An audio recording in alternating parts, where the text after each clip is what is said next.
Hello friends, स्वागत आहे तुमच्या सगळ्यांचं माझ्या आणखी एका नवीन व्लॉगमध्ये. आजचा दिवस खूप खूप स्पेशल आहे, कारण आज आमच्या घरात एका खास व्यक्तीचा वाढदिवस साजरा होणार आहे. हो, माझी नणंद म्हणजेच आपल्या लाडक्या रिद्धूची श्रुती आत्या आज 18 वर्षांची झाली आहे. आता 18वा वाढदिवस म्हटल्यावर काहीतरी स्पेशल तर झालंच पाहिजे ना. तर आज आम्ही तिच्यासाठी एक मस्त सरप्राईज प्लॅन केलं. घरच्या घरीच सगळी तयारी सुरू आहे. डेकोरेशनपासून ते मस्त चमचमीत जेवणापर्यंत सगळं कसं घरच्या घरी मॅनेज केलं आहे, हेच आज आम्ही तुम्हाला आमच्या व्हिडिओमध्ये दाखवणार आहे. व्हिडिओ शेवटपर्यंत नक्की बघा, खूप मजा येणार आहे. तर सगळ्यात आधी आम्ही विचार केला की बाहेरून डेकोरेशन आणण्यापेक्षा आपल्याकडे घरात जे काही अवेलेबल आहे ते वापरूनच काहीतरी भारी करूया. घरातल्या सगळ्यांनीच कामाला हातभार लावला होता. सगळं खूप छान चाललं होतं, पण ते म्हणतात ना, जिथे आपला रिदू आहे तिथे गडबड तर होणारच. आम्ही 18 नंबरचा बलून आणला होता, पण त्यातला 8 नंबरचा बलून आमच्या रिदूने थेट फोडूनच टाकला. आता ऐनवेळी करायचं काय. मयूर जिममध्ये गेला होता. मी त्याला तातडीने फोन केला आणि सांगितलं, येताना प्लीज 8 नंबरचा बलून घेऊन ये. मग काय, मयूरने बलून आणला. खरं सांगू का, मयूरशिवाय आमच्या घरातलं कोणतंच डेकोरेशन पूर्ण होऊ शकत नाही. त्याने येऊन फायनल टच दिला. त्यानंतर आमचं डेकोरेशन एकदम परफेक्ट आणि सुंदर दिसायला लागलं. डेकोरेशन चालू असतानाच साईड बाय साईड इकडे स्वयंपाकाची पण जोरदार तयारी चालू होती. आज मेनू खूप भारी होता. झणझणीत खरडा चिकन आणि गरम गरम मटनचा रस्सा, आणि हो, बिर्याणी सुद्धा होती बरं का.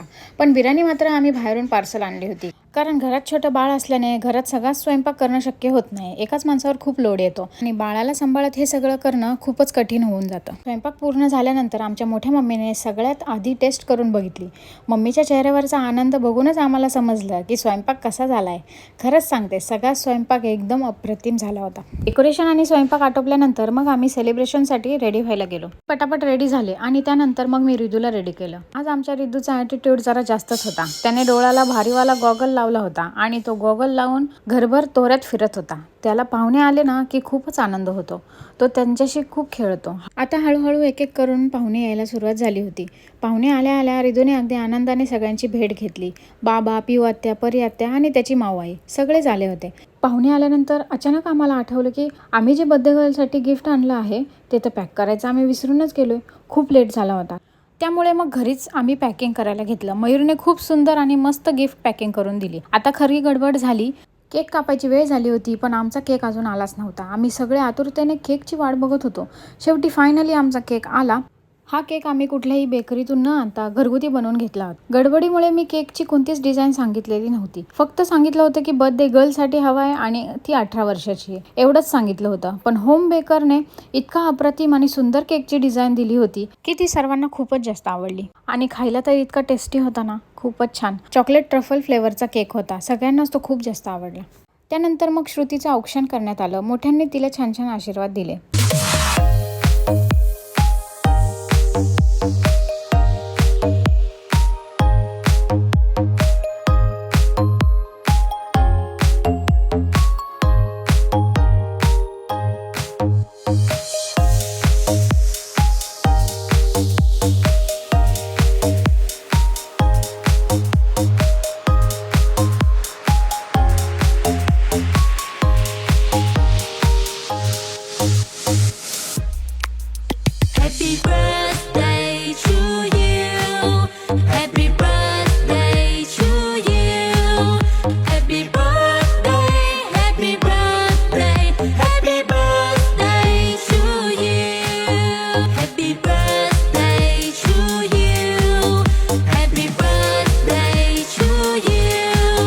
आणि मग झाला धमाकेदार केक कटिंग सोहळा. आणि आता आला या संपूर्ण बर्थडेचा सगळ्यात बेस्ट आणि आवडता पार्ट, तो म्हणजे गिफ्ट्स.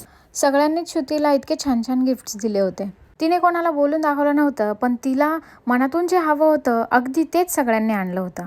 तिच्या माऊ आणि काकांनी तिला सुंदर स्मार्ट वॉच दिलं. मयूरने मस्त एअरपॉड दिले आणि तिच्या आजीने मस्त असा ड्रेस तिच्यासाठी आणला होता. ती इतकी खुश झाली आणि सगळ्यांना फिरून फिरून दाखवत होती की बघा, मला हेच हवं होतं. सेलिब्रेशन संपल्यावर मग वेळ झाली पेटपूजेची. सगळ्यांनाच खूप भूक लागली होती. मग आम्ही जेवायला बसलो आणि एकत्र जेवताना जी मजा येते ना, ती कशातच नाही. इथे एक खूप क्यूट गोष्ट घडली. आमच्या रिदूची छोटी पिहू आत्या, जी स्वतःच खूप लहान आहे आणि तिला अजून भरवावं लागतं, ती आज स्वतःच्या हाताने आमच्या रिदूला जेवण भरवत होती. आत्याचं लाड करणं म्हणतात ना, ते हेच. जेवण झाल्यावर आम्ही सगळी घरची साफसफाई केली. साफसफाई करता करता लिटरली 12 वाजले होते. मग काय, आम्ही सगळ्यांना बाय बाय केलं आणि असा होता आजचा सुंदर दिवस. तुम्हाला माझा ब्लॉग कसा वाटला मला कमेंट करून नक्की सांगा. व्हिडिओ आवडला असेल तर नक्की लाईक करा, शेअर करा आणि सबस्क्राईब करायला विसरू नका. भेटूया पुढच्या ब्लॉगमध्ये. तोपर्यंत बाय बाय.